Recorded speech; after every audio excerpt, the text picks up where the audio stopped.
नमस्कार विद्यार्थी मित्रांनो, मी संदेश. नोकर भरती या यूट्यूब चॅनलमध्ये आपल्या सगळ्यांचं पुन्हा एकदा स्वागत करतो. अहमदनगर जिल्हा मध्यवर्ती सहकारी बँकेची भरती परीक्षा 9 जानेवारी 2025 पासून सुरू होत आहे. या भरती परीक्षेमध्ये पाहू शकता जी वनवेल कंपनी आहे, या वनवेल कंपनीमार्फत ही परीक्षा घेण्यात येणार आहे. या अगोदर सातारा डी-सी-सी त्याचबरोबर जी चंद्रपूर डी-सी-सी भरती परीक्षा आहे, याच कंपनीमार्फत घेण्यात आली होती. आता या भरती परीक्षेचा जो पॅटर्न आहे पाहू शकता, हा पेपर आहे 8 डिसेंबर 2024 रोजी झालेला जो पेपर आहे सातारा डी-सी-सी बँकेचा. तर यामध्ये कशा पद्धतीचे प्रश्न आले होते, पूर्ण जो प्रश्नपत्रिका आहे पूर्ण डिटेलमध्ये 90 गुणांची प्रश्नपत्रिका. आजच्या व्हिडिओ सेशनमध्ये आपण डिटेलमध्ये 1 ते 90 जे प्रश्न आहेत, कशा पद्धतीचे प्रश्न विचारले जात आहेत, पॅटर्न कसा आहे आणि त्याचबरोबर अहमदनगर डी-सी-सीसाठी कशा पद्धतीचे प्रश्न असतील, याबद्दलची माहिती आपण आजच्या सेशनमध्ये पाहूयात. तर पूर्णपणे व्हिडिओ जो आहे, पूर्णपणे डिटेलमध्ये चेक करा. त्याचबरोबर ही जी पी-डी-एफ आहे, या प्रश्नपत्रिकेची आमच्या नोकर भरतीच्या मोबाईल ॲप्लिकेशनवर उपलब्ध आहे. डाउनलोड करून तुम्ही चेक करू शकता. पाहूयात पेपर जो आहे बॅच 10व्या बॅचचा क्लर्कचा पेपर आहे. लिपिक पदासाठीचा 8 डिसेंबर 2024 रोजी सकाळी 10 ते 11:30 दरम्यान हा जो पेपर झाला होता 90 गुणांसाठीचा. तर याबद्दलचं डिटेलमध्ये जे प्रश्न आहेत, पूर्ण डिटेलमध्ये प्रश्न पाहूयात. सातारा डी-सी-सीचे प्रश्न आहेत, पण अहमदनगर डी-सी-सीची जी भरती परीक्षा आहे, ही सेम वनवेल कंपनीमार्फत घेतली जाणार आहे आणि त्या पद्धतीनेच हा पॅटर्न असणार आहे. पहिला प्रश्न अंकगणितवरचा आधारित प्रश्न आहे. पाहू शकता यामध्ये कौशलच्या मासिक पगाराचे. आता इथे आपण जे अंकगणिताचे प्रश्न आहेत, हे अंकगणिताचे प्रश्न आपण उदाहरण पाहूयात आणि त्याचं उत्तर सांगणार आहे. तुम्ही याबद्दलची जी तयारी आहे, प्रॅक्टिस जो आहे, सराव करू शकता. कारण अशाच पद्धतीचे प्रश्न जे आहेत, तुम्हाला तुमच्या परीक्षेमध्ये विचारले जातील. त्यामुळं प्रश्न कसा आहे हे पाहण्यापेक्षा त्याची तयारी करणं आवश्यक आहे. तर पहिला प्रश्न आहे, कौशलच्या मासिक पगाराचे 12% नंदिनीच्या मासिक पगाराच्या 16% च्या समतुल्य आहे. सुरेशचा मासिक पगार नंदिनीच्या मासिक पगारातून अर्धा आहे. तर सुरेशचा वार्षिक पगार ₹108 आहे. तर कौशलचा मासिक पगार काय आहे? याचं उत्तर पाहू शकता 24,000 इतकं येत आहे.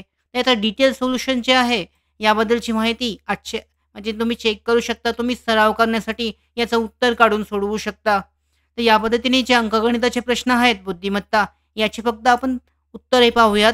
सराव तुम्ही स्वतः करू शकता. दुसरा प्रश्न आहे, एका वस्तूला ₹450 मध्ये विकल्यावर दुकानदाराला 25% तोटा होतो. त्याने कोणत्या किमतीवर विकायला हवे होते, की त्याला 25% नफा होईल? याचं उत्तर पाहू शकता 750 इतकं उत्तर आहे 25% नफ्यासाठी. तर यासाठी पाहू शकता डिटेलमध्ये उत्तरं नोकर भरतीच्या मोबाईल ॲप्लिकेशनवर डिटेलमध्ये उदाहरणाचे सोल्युशन जे आहे, हे देण्यात आलेली आहेत. ते तुम्ही चेक करू शकता. पुढचा प्रश्न पाहू शकता प्रश्नांची पद्धत कशी आहे प्रश्न विचारण्याचे. अशाच पॅटर्नमध्ये प्रश्न जे आहेत अहमदनगर डी-सी-सीसाठी विचारले जातील. ते पाहू शकता यामध्ये शिपाई पदासाठीचा जो पॅटर्न आहे हा 12वीच्या दर्जाच्या समान असेल. पण बाकी लिपिक पद आहे किंवा इतर जी पदे आहेत मॅनेजर संगणक यासाठी हाच पॅटर्न असेल पदवी परीक्षेच्या दर्जाच्या समान.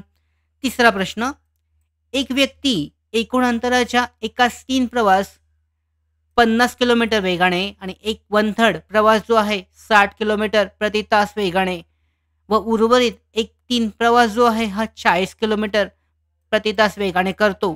तर त्याचा सरासरी वेग काढायचा आहे. उत्तर पाहू शकता 48.64 इतकं उत्तर आहे. पुढचा प्रश्न, जर नीताचा पगार पायलच्या पगारावरून 25% जास्त आहे, तर पायलचा जो पगार आहे नीताच्या पगारावरून किती टक्के कमी आहे? अशा पद्धतीचा प्रश्न आहे. याचं उत्तर आहे 20% इतका जो कमी आहे याबद्दलचं उत्तर आहे 20% इतकं आहे. पुढचा प्रश्न अंकगणितमधला सेक्शन जो आहे यामध्ये पाहू शकता, जर ए चे उत्पन्न बी च्या उत्पन्नातून 20% कमी केले असेल, तर ए चे उत्पन्न किती टक्के जास्त आहे? याचं उत्तर आहे 25% इतकं जास्त आहे. पुढचा प्रश्न, एका कर्मचाऱ्याची मजुरी पहिले 40% कमी केली गेली आणि नंतर त्यात 50% वाढ केली गेली. त्याला एक किती टक्के फायदा किंवा किती टक्के तोटा झाला? तर पाहू शकता एकूण 10% तोटा झालेला आहे. उत्तर डिटेलमध्ये सोल्युशन तुम्हाला काढणं आवश्यक आहे. याचे उत्तर पाहण्यापेक्षा तुम्हाला उत्तर माहीत असेल, तुम्हाला सराव करणं आवश्यक आहे. पुढचा प्रश्न, एका कार्यालयातील 72% कर्मचारी चहा पितात, 44% कॉफी पितात. तर प्रत्येक कर्मचारी चहा किंवा कॉफी अवश्य पित असेल आणि 40 कर्मचारी चहा आणि कॉफी दोन्ही पित असतील, तर ह्या कार्यालयात एकूण किती कर्मचारी आहेत? कर्मचाऱ्यांची संख्या काढायची आहे. पाहू शकता डिटेलमध्ये अशा पद्धतीने पर्सेंटेज देण्यात आलेली आहेत. चहा पिणारे, कॉफी पिणारे आणि दोन्ही पिणारे यांची संख्या. तर यानुसार कर्मचाऱ्यांची संख्या 250 इतकी येत आहे. बरोबर उत्तर. पुढचा प्रश्न आहे, एका परीक्षेत 35% विद्यार्थी एका विषयात आणि 42% दुसऱ्या विषयात नापास झाले. जेव्हा 15% विद्यार्थी दोन्ही विषयात नापास झाले, तर एकूण परीक्षार्थींची संख्या 2500 इतकी आहे. तर फक्त एकाच विषयात किती विद्यार्थी पास झाले? यामध्ये पाहू शकता तुम्हाला पर्सेंटेजनुसार याचं उत्तर काढायचं आहे. 1175 हे बरोबर उत्तर आहे. यानंतरचा प्रश्न, एका दुकानदार आपल्या पाहू शकता याच्यामध्ये प्रश्नांचा जो पॅटर्न आहे, शेकडेवारी, नफा तोटा इत्यादी प्रश्न जे आहेत, बँकिंगसाठीचे आधारित प्रश्न जे आहेत, बँकिंगच्या व्यवहारामध्ये वापरले जाणारे अशा पद्धतीचे प्रश्न जास्त विचारण्यात आलेले आहेत. यामध्ये एका दुकानदार आपल्या ग्राहकांकडून क्रय मूल्याहून 15% जास्त मूल्य घेतो. जर एका ग्राहकाने सोफा सेट 9,039 रुपयात विकत घेतला असेल, तर दुकानदाराने त्याला कोणत्या किमतीत घेतले होते? तर याच्यामध्ये सुद्धा पाहू शकता नफा तोटा काढायचं आहे. ते सूत्र वापरून तुम्ही नफा तोट्याचं उत्तर जे आहे काढू शकता. बरोबर उत्तर 7,860 इतकं आहे. पुढचा प्रश्न पाहू शकता. याच्यामध्ये साखर आणि पाण्याच्या 12 लिटर द्रावणात 4% साखर आहे. द्रावणाला गरम करून वाफेद्वारे 2 लिटर पाणी उडवून दिल्यास यामध्ये पाहू शकता उरलेल्या द्रावणात किती टक्के साखर बाकी राहील? तर याचं उत्तर पाहू शकता एकूण 4.8% इतकी जी साखर आहे या द्रावणामध्ये बाकी राहील. तर या पद्धतीने सराव करणं आवश्यक आहे या प्रश्नांचा. पुढचा प्रश्न पाहू शकता. आता मराठी व्याकरणवरचे प्रश्न यामध्ये विचारण्यात आलेले आहेत. मराठी व्याकरणचे कसे प्रश्न आहेत? तर यामध्ये ऱ्हस्व स्वराचा उच्चार कसा असतो? ऱ्हस्व स्वराचा जो उच्चार आहे हा कसा केला जातो? या सेक्शनमध्ये कमी लांबीचा, दीर्घ स्वर जास्त लांबीचा, ऱ्हस्व स्वर कमी लांबीचा उच्चार असतो. म्हणजेच कमी लांबी पाहू शकता ऱ्हस्व दीर्घ यामध्ये ऱ्हस्व स्वराचा उच्चार जो आहे हा कमी लांबीचा असतो. बरोबर उत्तर आहे. पुढचा प्रश्न, खालीलपैकी कोणता शब्द स्पष्टोच्चारित अनुनासिक दर्शवतो? यामधील कोणता शब्द जो आहे हा स्पष्टोच्चारित अनुनासिक दर्शवतो आहे? उत्तर पाहू शकता. याचा चिंच हा जो शब्द आहे हा शब्द अनुनासिक स्पष्टोच्चारित अनुनासिक जे आहे हे दर्शवत आहे. मराठी व्याकरणवरचे प्रश्न पाहू शकता कशा पद्धतीचे विचारले गेले आहेत. पुढचा प्रश्न आहे, विसर्ग हा एक डॅश डॅश वर्ण आहे. मराठी व्याकरणचं बेसिक विचारलं आहे. विसर्ग हा एक डॅश डॅश वर्ण आहे. तर विसर्ग हा कंठ्य वर्ण आहे. यामध्ये पाहू शकता वर्णांचे प्रकार तुम्हाला माहीत असणं आवश्यक आहे. तालव्य वर्ण आहे, औष्ठ्य आहे, दंत तालव्य आणि कंठ्य. तर विसर्ग हा एक कंठ्य जो आहे हा वर्णाचा प्रकार आहे. हा कंठ्य वर्ण आहे. पुढचा प्रश्न, योग्य पर्याय निवडा. पहिला दिलाय अ पर्याय. अट या शब्दातील अ चा उच्चार लांबट आहे. ब आहे अडका या शब्दातील अ चा उच्चार लांबट आहे. यामधील कोणतं बरोबर आहे योग्य पर्यायामध्ये? तर उच्चार तुम्ही घेताय अट साठी अट आपण वापरतोय. तर उच्चार अ चा कसा होतोय? अडका या शब्दाचा उच्चार कसा होतोय? तर याचा पाहू शकता याचं उत्तर आहे पहिल्यासाठी तुम्ही पाहू शकता. पहिला जो शब्द तुम्ही उच्चारताय अट हा जो शब्द, या शब्दामध्ये अ तुम्हाला जास्त वेळ उच्चारावा लागत आहे. म्हणजेच पहिलं बरोबर आहे. पण अडका शब्द तुम्ही डायरेक्टली बोलताय याच्यामध्ये उच्चार लांबट होत नाही. म्हणजेच पर्याय क्रमांक डी जे आहे फक्त अ हा पर्याय यासाठीचं बरोबर उत्तर आहे. पुढचा प्रश्न, गुलामगिरी हे नाम नामाच्या कोणत्या उपप्रकारातील आहे? आता गुलामगिरी हे जे नाम आहे हे नामाच्या कोणत्या उपप्रकारातील आहे? तर हे भाववाचक नाम आहे. पाहू शकता गुलामगिरी भाव दर्शवते. याच्यामध्ये जो गुलामगिरी नावाचा जो भाव आहे हा दर्शवण्यात आलेला आहे. म्हणजेच हे नामाच्या भाववाचक नाम दर्शवण्यात आलेलं आहे. यामध्ये विविध जे प्रकार आहेत, सामान्य नाम आहे, पदार्थवाचक नाम आहे, समूहवाचक नाम आहे. तर यामधील भाववाचक नाम जे आहे हे दर्शवण्यात आलेलं आहे याद्वारे. पुढचा प्रश्न आहे, खालील विधाने पहा. तर यामध्ये पाहू शकता सामान्य नामाची अनेक वचने होत नाहीत. यामध्ये पहिलं विधान आहे सामान्य नामाची अनेक वचने होत नाहीत. दुसरं विधान आहे विशेष नामांची अनेक वचने होतात. पर्यायी उत्तरातून योग्य पर्याय उत्तर सांगायचं आहे. पर्यायासाठीचे पाहू शकता उत्तर याचं बरोबर आहे अ आणि ब. चूक आहे यामध्ये, दोन्ही चुकीचे आहेत. यामध्ये सामान्य नामाची अनेक वचने होत नाहीत, तर सामान्य नामाची अनेक वचने होतात. त्याचबरोबर विशेष नामांची अनेक वचने होतात, तर विशेष नामांची अनेक वचने होत नाहीत. म्हणजेच पर्याय अ आणि ब दोन्ही चूक आहेत. पुढचा प्रश्न आहे जळू या शब्दाचे अनेक वचन. तर जळू हा जो शब्द आहे, हा शब्दासाठी अनेक वचन जो शब्द आहे वापरला जातो जळवा असा शब्द आहे. बरोबर उत्तर. पुढचा प्रश्न यामधील शाब्दिक चुका असलेली वाक्य ओळखायची आहेत. आता जी वाक्य देण्यात आलेली आहेत अ ब क ड यामधून शाब्दिक चुका असलेली वाक्य तुम्हाला ओळखायची आहेत. पहिला पर्याय यासाठीचा रमेश त्याच्या घरी गेला. दुसरा पर्याय रमेश आपल्या घरी गेला. आणि तिसरा जो क आहे यामध्ये सुलभा आपल्या नवऱ्याशी रोज भांडते. त्याचबरोबर ड आहे सुलभा तिच्या नवऱ्याशी रोज भांडते. आता पर्यायी उत्तर पाहू शकते यामध्ये पाहू शकता फक्त ब आणि क हे बरोबर आहे. म्हणजे ब जो आहे हा ऑप्शन आणि क हे बरोबर आहे.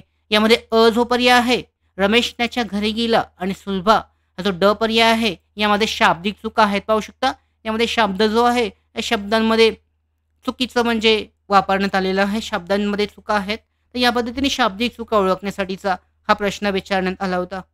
यानंतर पुढे दिलेल्या वाक्यातून साधित क्रियापद असलेला वाक्याचा अचूक पर्याय निवडायचा आहे. यामध्ये पाहू शकता साधित क्रियापद असलेला वाक्याचा जो अचूक पर्याय आहे यामधून निवडायचा आहे.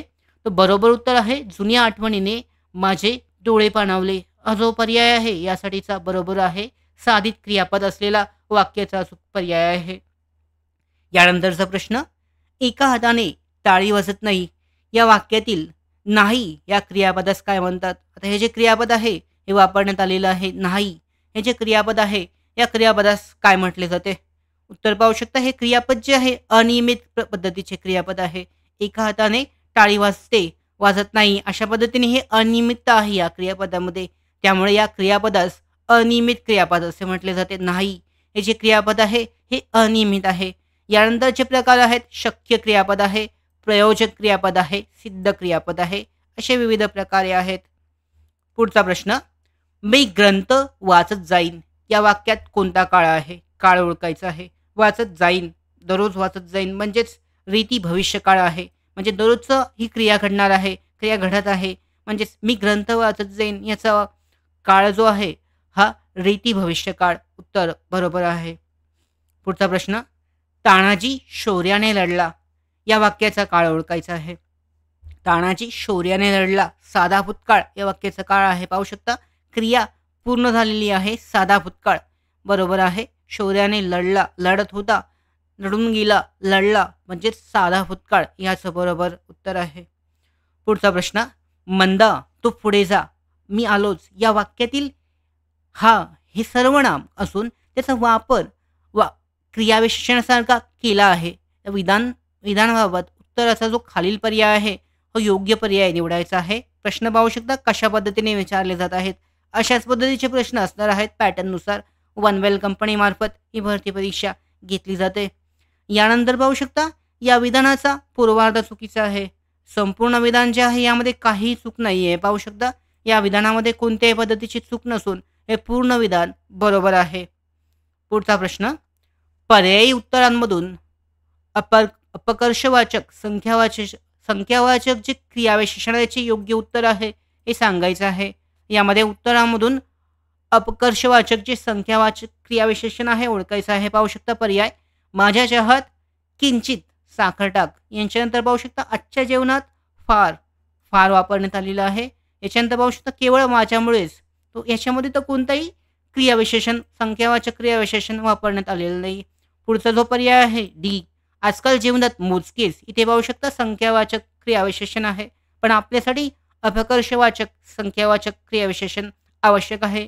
म्हणजेच माझ्या चहात किंचित साखर टाक हे उत्तर बरोबर आहे. पुढचा प्रश्न डोंगर माथ्याप्रमाणे डोंगरमाथ्यामागे सोनेरी किरणी पसरली होती या वाक्यामध्ये शब्दयोगी अव्यय कोणते आहे? आता हा जो वाक्य आहे, या वाक्यामध्ये शब्दयोगी अव्यय पाहू शकता मागे. हे जे वाक्य आहे डोंगर माथ्यामागे, मागे जे आहे हे शब्दयोगी अव्यय आहे. बरोबर उत्तर पर्याय क्रमांक ए. पुढचा सेक्शन जो आहे इंग्रजी व्याकरण आहे. तत्पूर्वी महत्त्वाची माहिती. तुम्ही डी-सी-सी बँक भरती परीक्षेची तयारी करताय. अहमदनगर जिल्हा भरती प्रक्रिया जी सुरू आहे जिल्हा मध्यवर्ती सहकारी बँकेची 700 पेक्षा जास्त जागांसाठीची. यासाठी आम्ही परीक्षेच्या अभ्यासक्रमावर आधारित प्रश्नसंच 10 प्रश्नपत्रिकेचा संच तयार केला आहे. त्याचबरोबर या प्रश्नपत्रिकेबरोबरच विविध जे पी-डी-एफ नोट्स आहेत, पी-डी-एफ मटेरियल आहे, या कोर्समध्ये उपलब्ध आहे. त्याचबरोबर या मागीलच्या झालेल्या प्रश्नपत्रिका आहेत, यासुद्धा या कोर्समध्ये उपलब्ध आहेत. नोकर भरतीचं मोबाईल ॲप्लिकेशन डाउनलोड करून तुम्ही या चेक करू शकता. याची लिंक आहे डिस्क्रिप्शन बॉक्समध्ये. पुढचा जो सेक्शन आहे, पुढचा टॉपिक आहे इंग्रजी व्याकरण. इंग्रजी व्याकरणमध्ये कसे प्रश्न आले होते पाहू शकता. उदाहरण पाहूयात. पहिलं, he is dash dash university scholar. पर्यायासाठीचे अ, ए आणि द पाहू शकता. इथे आर्टिकल वापरायचं आहे. युनिव्हर्सिटीचं आर्टिकल इथे यू वापरलंय. साठी आपण काय वापरतो? ए आय ओ यू मधून. तर पाहू शकता ए आय ओ यू साठी ए वापरलं जातं. म्हणजेच पाहू शकता he is a university scholar. A यासाठीचं बरोबर आहे. पुढचा प्रश्न, चूज द यासाठी पाहू शकता choose the one which best express the meaning of the given word. Indolence. इंडोलन्ससाठीचं जे सेम मिनिंग असणारं जे वर्ड आहे, शब्द आहे, तो पाहू शकता लेझिनेस. लेझिनेस म्हणजेच आळशीपणा. तर यासाठीचं दोन्हींचं उत्तर जे आहे यासाठीचं समानार्थी शब्द आहेत यासाठीचा असा प्रश्न आहे. पुढचा प्रश्न आहे यामध्ये, they have open an office dash dash 28 less road at. म्हणजे कुठं ओपन केलं आहे विचारण्यात आलेलं आहे. ऑन. ऑन नाही, ॲट बरोबर आहे. ॲट वापरलं जाते इथे, कारण तुम्हाला जो ॲड्रेस आहे ॲड्रेससाठी आपण ॲट वापरतो, म्हणजे याचं ॲट बरोबर उत्तर आहे. पुढचा प्रश्न, fill in the blank with the correct conjunction as men. So shall they रिप. तर याचं उत्तर आहे सो बरोबर आहे. As men so shall they रिप. पुढचा प्रश्न आहे, fill in the blank with the appropriate conjunction. इथे सुद्धा कंजक्शन वापरायचं आहे. Take a lamp dash dash the light is dark. म्हणजे पाहू शकता light dark. Take a lamp as that at although. तिथं ॲज बरोबर येत आहे. ॲज बरोबर उत्तर आहे पर्याय क्रमांक A. Take a lamp as a light is dark. पुढचा प्रश्न यासाठीचा, choose the correct article from the following. Fill in the blank. He is a sister dash dash M A in history. इथे सुद्धा पाहू शकता तुम्हाला आर्टिकल पद वापरायचं आहे. कोणतं आर्टिकल येईल इथे? ॲन बरोबर येतं. His sister is an is a. An बरोबर आहे. An M A in history. पुढचा प्रश्न, what dash dash excellent speech he made. Choose the correct article. इथे सुद्धा आर्टिकल वापरायचं आहे. एक्सलंटसाठी पाहू शकता ए किंवा ई वापरलं जातं. ए किंवा ॲन वापरलं जातं A E I O U साठी. तर इथे पाहू शकता what a excellent speech what an. तर यासाठी ॲन बरोबर येतं. What an excellent speech he made यासाठी उपपद बरोबर आहे. पुढचा प्रश्न आहे, change the following sentence into assertive sentence. होकारार्थी वाक्य बनवायचं आहे. Choose the correct alternative. O that I were young again. यासाठी होकारार्थी वाक्य बनवायचं आहे. I would have liked to be young again. तर याचं उत्तर आहे I wish I were young again. हे बरोबर उत्तर आहे. पाहू शकता ॲसर्टिव्ह सेंटेन्स बनत आहे. होकारार्थी वाक्य तयार होत आहे. यानंतरचा प्रश्न, चूज द करेक्ट आन्सर. यासाठी पाहू शकता it is raining. Question tag, add question tag वापरायचा आहे. ॲड क्वेश्चन टॅगसाठी पाहू शकता इथे इजंट इट वापरलं जातं. इजंट इज म्हणजे पाहू शकता उत्तर आहे पर्याय बरोबर आहे बी. इट इज रेनिंग याच्यामध्ये तुम्ही कोमा वापरलात आणि त्याच्यानंतर ॲड क्वेश्चन टॅगसाठी इजंट इट आणि क्वेश्चन मार्क आहे. म्हणजेच पर्याय क्रमांक बी बरोबर आहे. पुढचा प्रश्न पाहूयात, choose the most suitable word opposite in the meaning of the word. म्हणजेच विरुद्धार्थी शब्द विचारण्यात आलेला आहे. कॅज्युअल. कॅज्युअल या शब्दासाठी विरुद्धार्थी शब्द सिंपल उत्तर आहे. पाहू शकता यासाठी सोडवण्यासाठी सोपा प्रश्न होता. फॉर्मल कॅज्युअल यासाठीचं बरोबर उत्तर आहे. यानंतरचा प्रश्न, find the appropriate meaning of the word embarrassing. Embarrassing लाजण्यासारखं जर आपण बोलतो एम्ब्रासिंग लाजवण्यासारखं, तर एम्ब्रासिंगसाठीचा अप्रोशिएट मिनिंग जे आहे, find the appropriate meaning of the word म्हणजे समानार्थी शब्द विचारण्यात आलेला आहे. त्याच पद्धतीचा अर्थ सांगणारा जे मीनिंग आहे, यासाठी पाहू शकता make a person feel awkward म्हणजेच एम्बॅरसिंग. याचं उत्तर बरोबर आहे पर्याय क्रमांक सी.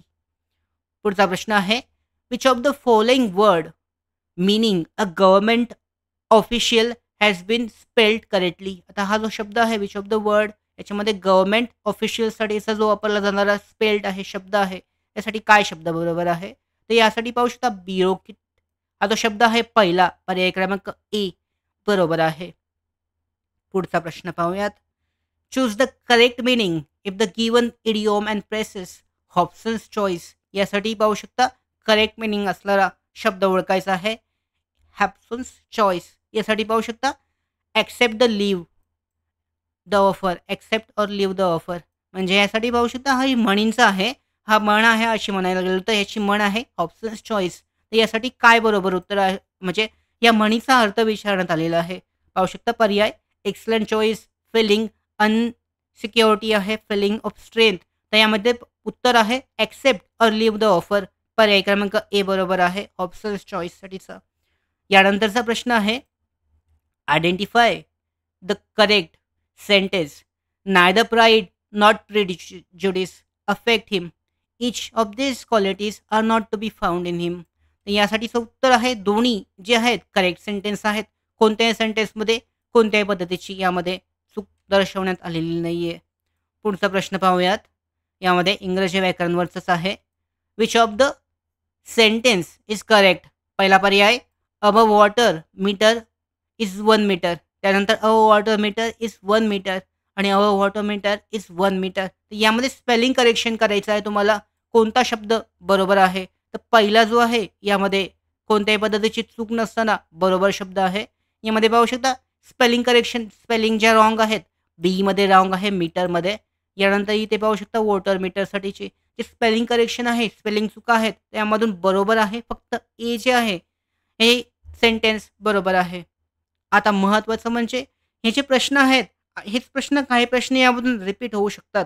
त्याचबरोबर ह्यातले जे प्रश्न आहेत अशाच टाईपचे प्रश्न वनवेल कंपनीद्वारे जी परीक्षा जी राबवली जाणार आहे अहमदनगर DCCसाठीची यामध्ये सुद्धा पॅटर्न सेम असणार आहे. आता आपण बुद्धिमत्ता सेक्शन जो आहे यामधील जे रिझनिंग प्रश्न आहेत हे प्रश्न पाहूयात.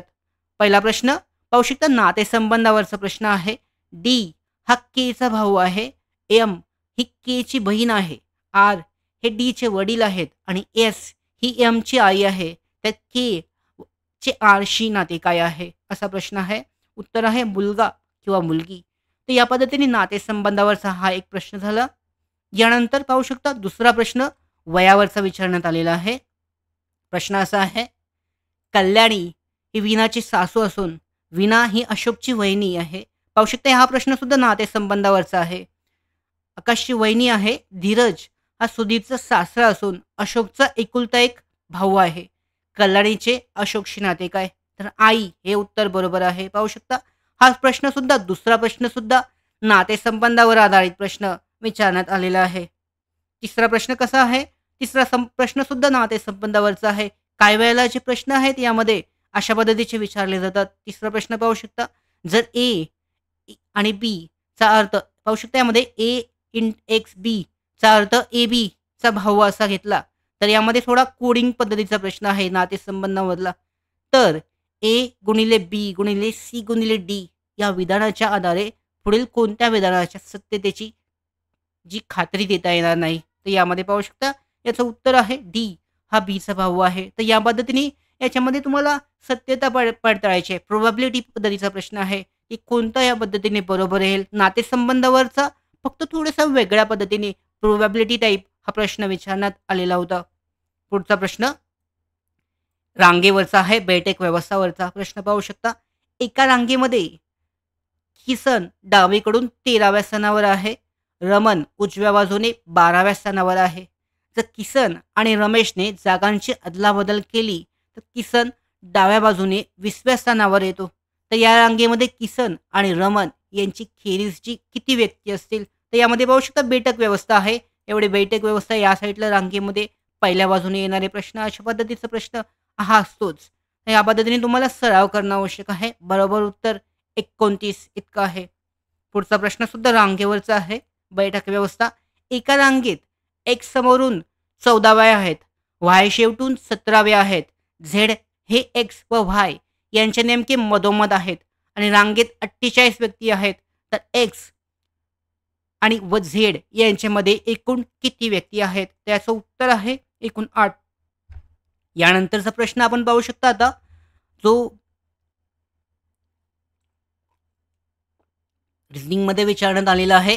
मध्ये यामध्ये पाहू शकता, जे वार दिनांक असतात यावरचा प्रश्न आहे. 2009च्या वर्षाच्या दिनदर्शिकेची पुन्हा कोणत्या वर्षी पुनरावृत्ती होईल? तर या पद्धतीचे प्रश्न सोडवण्यासाठी तुम्हाला तयारी करणं आवश्यक आहे. असा सुद्धा प्रश्न विचारला जातो. आज जर सोमवार आहे, तर पुढच्या महिन्यामध्ये याच दिवशी कोणता वार येईल? अशा पद्धतीचा प्रश्न जे आहेत यामध्ये विचारला जातो. तर पाहू शकता 2009च्या वर्षाच्या दिनदर्शिकेची पुन्हा 2015 हे उत्तर बरोबर आहे. 2015 मध्ये पुनरावृत्ती होईल. तर या पद्धतीच्या प्रश्नांची सराव करणं आवश्यक आहे. अंकगणित आहे, बुद्धिमत्ता, जास्तीत जास्त प्रश्न सोडवणं आवश्यक आहे अशा पद्धतीचं. पुढचा प्रश्न विचारण्यात आलेला आहे. घड्याळ. घड्याळावरचा आधारित प्रश्न आहे महत्त्वाचा. घड्याळात 9:10 झाली असताना तास काटा व मिनिट काटा यांच्यात किती मापाचा कोन होईल? तर यासाठी तुम्ही अशा पद्धतीने जे घड्याळ आहे ते डिटेलमध्ये काढून त्या पद्धतीने त्याचं उत्तर देऊ शकता. घड्याळात 9:10 झाली असता तास काटा, मिनिट काटा यांच्यामध्ये जो कोन तयार होईल तो किती असेल पाहू शकता, असा प्रश्न आहे. तर 145 डिग्रीचा जो कोन आहे हा तयार होईल. याचं बरोबर उत्तर आहे.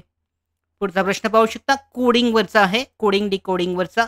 यामध्ये मास्टर म्हणजेच OCUVGT, तर लेबरसाठी काय असेल? तर या पद्धतीने तुम्ही ABCD वापरू शकता. यामध्ये ABCD अशा पद्धतीने साठी का एमसाठी का वापरले, तर O वापरण्यात आलेला आहे, MNO.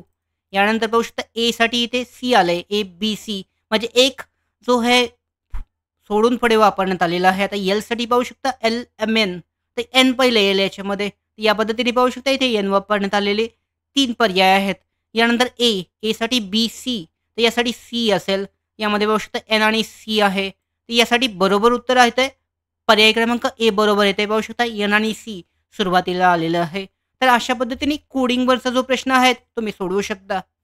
पुढचा प्रश्न पास QBTT आलाय, तर फेलसाठी काय वापराल? तर इथे सुद्धा त्याच पद्धतीने तुम्ही जी अल्फाबेटिक नंबर आहेत, अल्फाबेटिक अशा पद्धतीने तुम्ही मांडून एकापुढे एक त्या पद्धतीने या प्रश्नाचं उत्तर फास्टली सोडवू शकता. याचं उत्तर आहे फेलसाठी GBBM.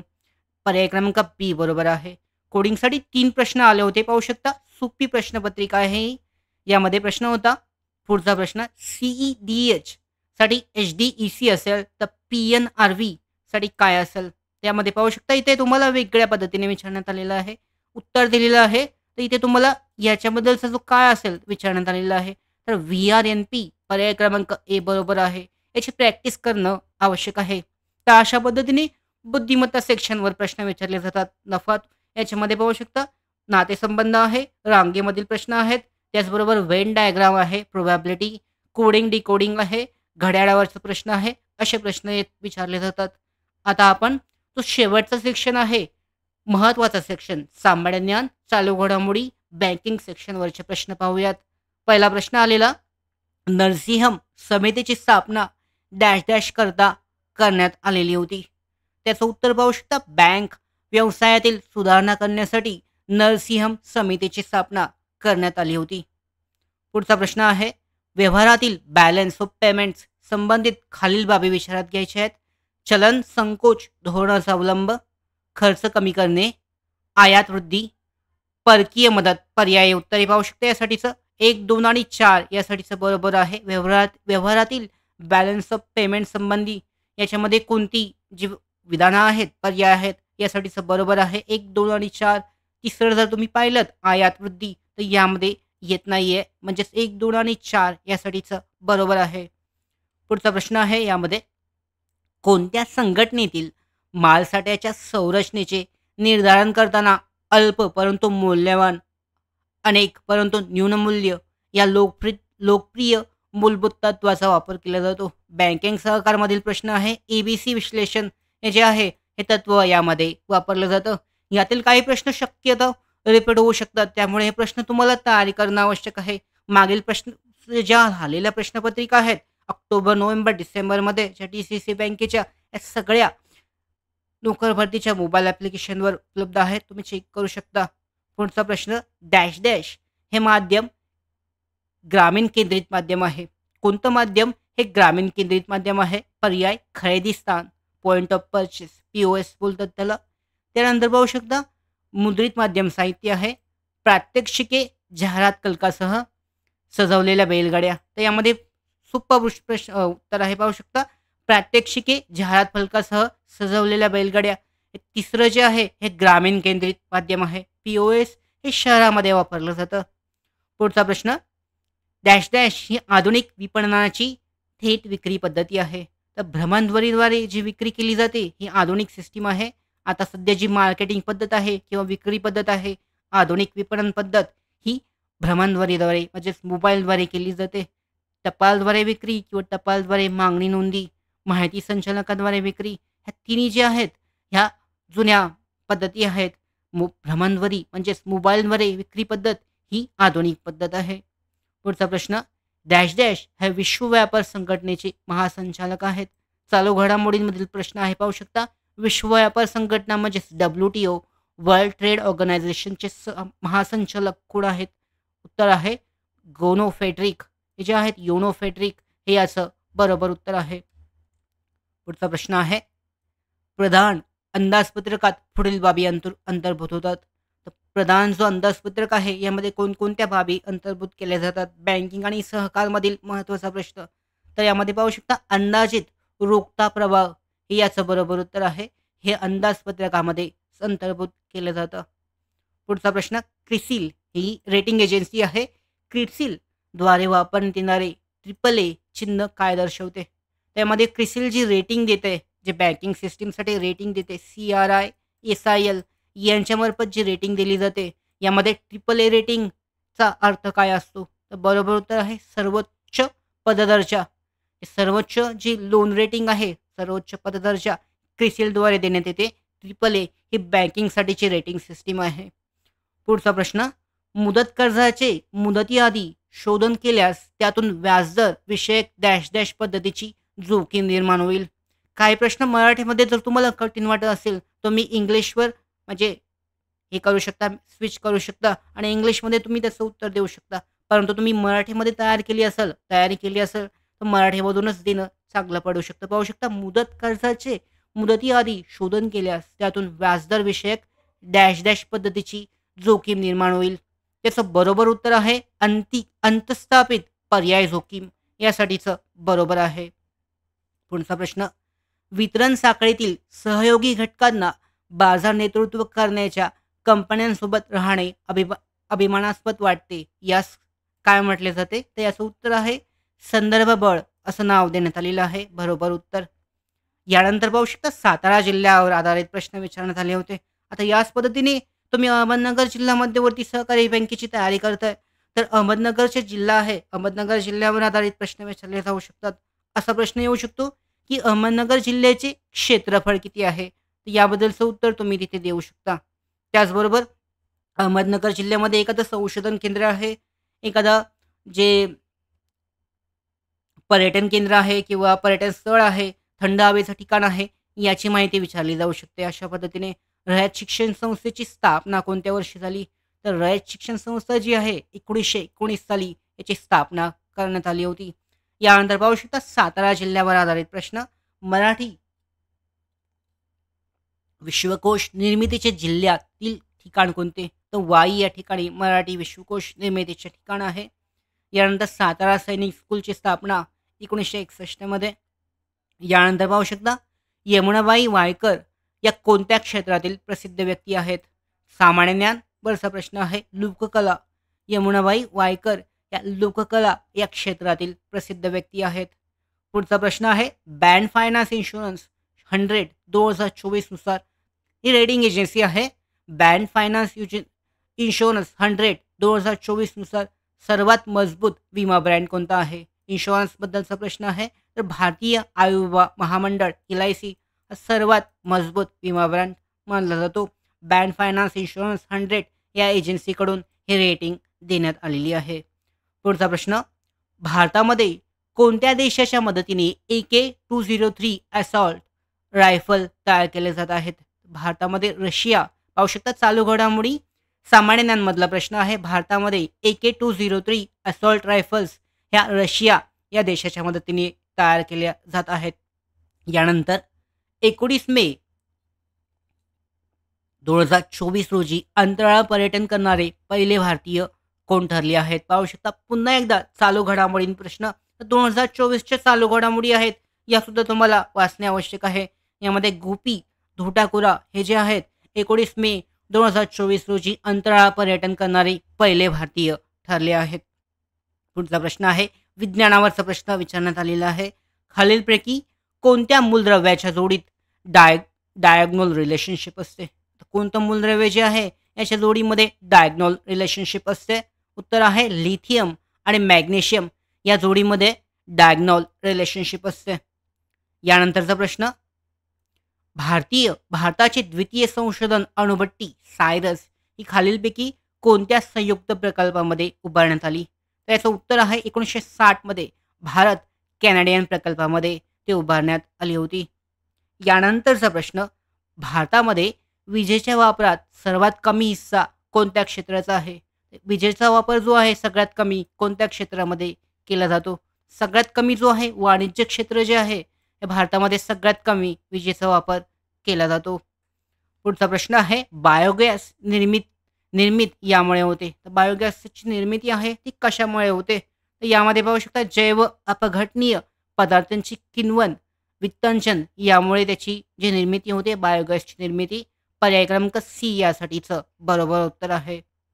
यानंतर जनक पेशीच्या शरीरातील एका परिपक्व पेशीपासून जनिकीयदृष्ट्या सबाळ असणाऱ्या संपूर्ण बहुपेशीय प्राण्यांची निर्मिती म्हणजेच क्लोनिंग म्हणजे पाहू शकता याचं उत्तर तुम्ही जर इंग्लिशमध्ये याचा जो प्रश्न पाहिला तर तुम्हाला अर्थ लक्षात येईल. याचं उत्तर क्लोनिंग असं आहे.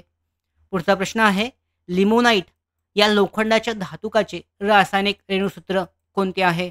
तर लिमोनाइट हा जो लोखंडाच्या धातुकाचे रासायनिक सूत्र FeOOH असे आहे. या पद्धतीचे प्रश्न जे आहेत विज्ञानाचे विचारले जातात. आता पुढे संगणक आधारित प्रश्न सुद्धा यामध्ये असतात. संगणक आधारित प्रश्न कसे आले होते पाहू शकता. पहिला प्रश्न आहे ISDN चे विस्तारित रूप काय आहे? ISDN ही संगणक संज्ञा आहे. यामध्ये उत्तर आहे इंटग्रेटेड सर्व्हिस डिजिटल नेटवर्क हे याचं उत्तर आहे. ISDN म्हणजेच इंटग्रेटेड सर्व्हिस डिजिटल नेटवर्क. यानंतरचा प्रश्न, संगणक परिभाषेत वापरल्या जाणाऱ्या फॅट या संज्ञेचे पूर्ण रूप काय आहे? FAT म्हणजे काय ते हे पाहू शकता. कम्प्युटरमध्ये आपण वापरतो ते फॅट फाईल सिस्टीम आपण म्हणतो. या फॅटचा अर्थ काय आहे पाहू शकता. यासाठी 4 ऑप्शन आहेत. याचं बरोबर उत्तर आहे फाईल लोकेशन टेबल. फॅटसाठी जो फुल फॉर्म आहे फॅटचा हा विचारण्यात आला होता. फाईल लोकेशन टेबल असं बरोबर उत्तर आहे. आता मोबाईल तंत्रज्ञानमध्ये IMEI म्हणजे काय? तर IMEI नंबर जो असतो आपण मोबाईलमध्ये दिलेला असतो. तर IMEIचा जो फुल फॉर्म आहे हा विचारण्यात आलेला आहे. तर इंटरनॅशनल मोबाईल इक्विपमेंट आयडेंटिटी म्हणजेच IMEI नंबर असतो. म्हणजे याचा लॉंग फॉर्म पाहू शकता. या अशा प्रश्न जे आहेत अहमदनगर DCC मध्ये जे आहेत पुन्हा एकदा रिपीट होऊ शकतात. त्यामुळे महत्त्वाचे प्रश्न आहेत. IMEIचा फुल फॉर्म. यानंतर dash dash row data capture करण्यात आणि संगणक प्रणालीमध्ये प्रवेश करण्यास मदत करते. तर इनपुट डिव्हाइस जे आहे हे तुम्हाला डेटा कॅप्चर आणि संगणक प्रणालीमध्ये जे प्रवेश करण्यासाठीची मदत जी आहे ही इनपुट डिव्हाइस मार्फत केली जाते. यानंतरचा प्रश्न, डॅश डॅशला बोर्ड किंवा मदरबोर्ड असेही म्हटले जाते. तर सिस्टीम बोर्ड जो असतो याला बोर्ड किंवा मदरबोर्ड अशी दोन्ही नावं असतात. आता पुढचे जे प्रश्न आहेत हे कृषी आणि ग्रामीण अर्थव्यवस्था आधारित प्रश्न आहेत. पाहू शकता कृषी म्हणजेच यामध्ये माती आणि मातीच्या प्रकाराचा प्रश्न विचारण्यात आलेला आहे. बेसाल्ट खडकापासून बनलेल्या जमिनी कशा असतात? तर पाहू शकता विम्ल ह्याचं बरोबर उत्तर आहे. बेसाल्ट खडकापासून बनलेल्या जमिनी ह्या विम्ल प्रकारच्या असतात. यानंतर कोणत्या खडकापासून बनलेल्या जमिनी आम्लधर्मीय असतात? ग्रॅनाइट हा जो खडक आहे या खडकापासून बनलेल्या जमिनी ह्या आम्लधर्मीय असतात. यानंतरचा पुढचा प्रश्न म्हणजे जमिनीचे जे मातीचे प्रकार आहेत, माती आणि मातीचे प्रकार याबद्दलचा प्रश्न आहे. विम्ल जमिनीत कोणती पिके येतात? त्याचं उत्तर आहे औषध त्यामध्ये ऑप्शन देण्यात आलेली आहेत. पर्याय गहू आहे, कापूस, कांदा आहे, ऊस. तर याची वरील सर्व ही जी पिके आहेत हे विम्ल जमिनीत घेतली जातात. यानंतरचा प्रश्न खालीलपैकी भूमिगत निचरा पद्धत कोणती आहे? तर पाहू शकते याचं उत्तर आहे कोलाच्या नाल्यानी निचरा पद्धत करते. तर निचरा पद्धत जी आहे ही भूमिगत निचरा पद्धत आहे. यामध्ये मातीत उघडेसर खोदून पाण्याचा निचरा करणे म्हणजे ही सरळ जी भूमिगत नाहीये, हो पण अशा पद्धतीची निचरा पद्धत आहे. टाइल्स डेन्स बनवून सुद्धा, दगड आणि विटांनी सुद्धा. तर कोलाच्या नाल्यानी जी निचरा पद्धत केली जाते, याला भूमिगत निचरा पद्धत म्हटलं जातं. यानंतरचा प्रश्न खालीलपैकी चूक विधान ओळखायचं आहे. तर यामध्ये पाहू शकता चुकीचं उदाहरण जे कोणती बरोबर आहेत तुम्ही ओळखल्यानंतर चुकीचं तुम्हाला समजू शकतं. याचं उत्तर आहे सेंद्रिय खतांमध्ये रासायनिक खतांपेक्षा अन्नद्रव्याचे प्रमाण अधिक असते. हे याचं बरोबर उत्तर आहे. यानंतरचा प्रश्न महाराष्ट्र राज्यात हवामान कसे आहे? तर महाराष्ट्र राज्यातील जे हवामान आहे हे समशीतोष्ण व कोरडे अशा पद्धतीचं हवामान आहे. हवामान आधारित प्रश्न आहेत पाहू शकता. महाराष्ट्र राज्याच्या पूर्व भागास सप्टेंबर व ऑक्टोबर महिन्यात कोणता मान्सून वाऱ्यापासून पाऊस पडतो? तर तो मान्सून वाऱ्यापासून येणारा पाऊस आहे याला ईशान्य मान्सून वारा म्हटला जातो. इ- सप्टेंबर व ऑक्टोबर महिन्यामध्ये हा जो पाऊस येतो याला ईशान्य मान्सून वाऱ्यापासून हा पाऊस आपल्याला प्राप्त होतो महाराष्ट्र राज्याच्या पूर्व भागास. याबद्दलचं उत्तर आहे. पुढचा प्रश्न चांगल्या बियाण्यांचे खालीलपैकी कोणते गुणधर्म असतात? ग्रामीण अर्थ कृषी आधारित प्रश्न आहे. चांगल्या बियाण्यांचे गुणधर्म पाहू शकता. ते अनुवांशिकदृष्ट्या शुद्ध असावे. त्यात इतर पिकांचे किंवा जातीचे बियाणे नसावे. त्याचबरोबर बियाणे रोग व किडीपासून मुक्त असावे. म्हणजेच वरील सर्व यासाठीचं बरोबर आहे. यानंतरचा प्रश्न भाजीपाला पिकांच्या बियाण्यात परिपक्व झाल्यावर त्यात पाण्याचे प्रमाण किती असते? तर 6.8% इतकं असतं. भाजीपाला पिकांच्या बियाण्यात परिपक्व झाल्यावर त्यात पाण्याचं प्रमाण 6.8% इतकं असतं. यानंतरचा प्रश्न जमिनीत हवेचे प्रमाण किती असते? जमिनीमध्ये हवेचे जे प्रमाण आहे एकूण 25% इतकं असतं. हे सगळे अति महत्त्वाचे प्रश्न आहेत. अशाच पद्धतीचे प्रश्न काही रिपीट होतील किंवा अशाच पद्धतीचा जो पॅटर्न आहे वनवेल कंपनीमार्फत घेण्यात येणारी अहमदनगर जिल्हा मध्यवर्ती सहकारी बँकेसाठी अशाच पद्धतीचा तो परीक्षेचा पॅटर्न आहे तो असणार आहे आणि अशा पद्धतीने तयारी करणं आवश्यक आहे. याची संपूर्ण जी प्रश्नपत्रिका आहे सातारा DCCची ही नोकर भरतीच्या मोबाईल ॲप्लिकेशनवर उपलब्ध आहे. तुम्ही लिंक आहे डिस्क्रिप्शन बॉक्समध्ये डाउनलोड करून चेक करू शकता. अशा पद्धतीने अहमदनगर DCC भरती प्रक्रियेसाठी हा जो पॅटर्न आहे वनवेल कंपनीचा अशा पद्धतीने तयारी करणं आवश्यक आहे. या भरती संदर्भातल्या पुढच्या महत्त्वाच्या अपडेट्स मिळवण्यासाठीच नोकर भरतीच्या यूट्यूब चॅनलला सबस्क्राईब करा.